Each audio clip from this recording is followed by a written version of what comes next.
नमस्कार, मैं हूँ डॉक्टर पूजा और आज मैं आपको रूट कैनाल के बारे में बताऊँगी। मेरे क्लिनिक में पेशेंट आते हैं और अक्सर ये रूट कैनाल के बारे में बहुत सी बातें करते हैं। बोलते हैं रूट कैनाल कराएँगे तो क्या हमारे दाँतों में दर्द होगा? कब कराना चाहिए? रूट कैनाल के बाद क्या खाना चाहिए, क्या नहीं खाना चाहिए?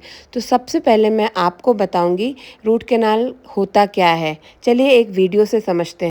ये हमारी दाँतों की नसें रहती हैं, ये रूट्स रहती हैं हमारे दाँत का, ये ऊपर का क्राउन पोर्शन है, ये रूट्स हैं और ये दाँतों की नसें हैं। ये नस जब खराब होती है तो हमको रूट कैनाल कराना पड़ता है।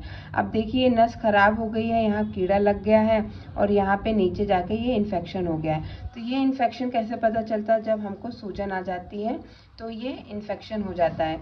तो इस केस में भी रूट कैनाल करते हैं। देखा आपने, जब नसें ख़राब होती हैं तो रूट कैनाल करना पड़ता है। अब ये नसें ख़राब क्यों होती हैं?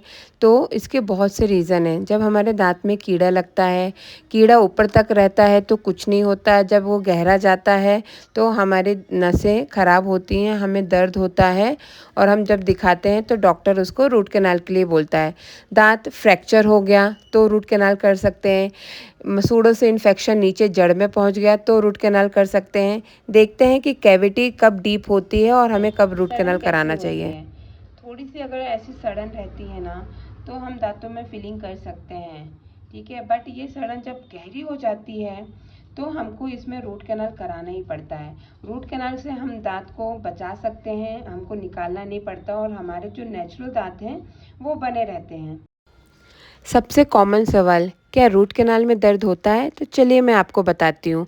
हाँ, पहले के टाइम पे हमें 4 से 5 बार आना पड़ता था, पेन होता था, इतनी अच्छी सुविधाएं नहीं होती थी, इतनी अच्छी टेक्निक नहीं है जो आज की डेट में है।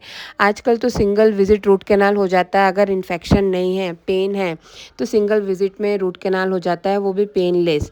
रूट कैनाल के बाद थोड़ा बहुत पेन होता है तो आपको डॉक्टर मेडिसिन देते हैं, वो आपको कोर्स पूरा करना है और डॉक्टर को टाइम टू टाइम ऐसे इंस्ट्रूमेंट से रूट कैनाल जल्दी सिंगल विज़िट हो जाता है, टाइम नहीं लगता है।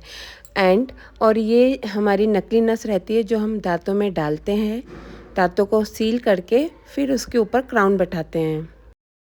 रूट कैनाल क्यों ज़रूरी है? तो रूट कैनाल इसलिए ज़रूरी है ताकि हमारा जो नेचुरल दाँत है वो बच जाए और रूट कैनाल कराने के बाद उसके ऊपर क्राउन बैठाइए ताकि वो लंबे समय तक चल जाए। अगर हम दाँत निकाल देते हैं तो फिर हमें नकली दाँत बैठाना पड़ता है। इससे अच्छा है कि हमारे जो प्राकृतिक दाँत हैं हम उसे ही बचाएं।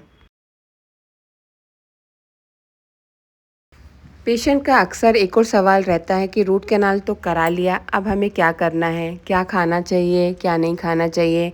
कैप बैठाना चाहिए कि कैप नहीं बैठाना चाहिए?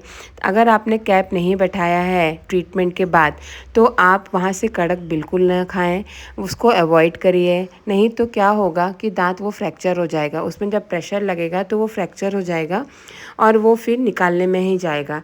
अगर आपको टाइम है तो वक्त रहते रूट कैनाल के बाद कैप ज़रूर बैठाइए ताकि उस दांत की लाइफ थोड़ी बढ़ जाए और आपको खाने में दिक्कत ना आए। और कई पेशेंट ऐसे होते हैं कि उनको दर्द में आराम मिल जाता है, वो चले जाते हैं, वो वापस ही नहीं आते हैं कैप लगाने के बाद। जब उसमें प्रॉब्लम होती है, री इन्फेक्शन होता है, पेन होता है, फ्रैक्चर होता है, तो वो फिर आते हैं कि डॉक्टर साहब ऐसा हो गया, डॉक्टर साहब ऐसा हो गया। तो आप बिल्कुल इस चीज़ को अवॉइड करिए, रूट कैनाल से डरिए मत। रूट कैनाल आपको ज़रूरत है तो प्लीज़ कराइए। और फिलिंग है, कैविटी है तो आप फिलिंग कराइए। अगर आपको ये वीडियो पसंद आए तो आप मेरे चैनल को लाइक एंड सब्सक्राइब कर सकते हैं।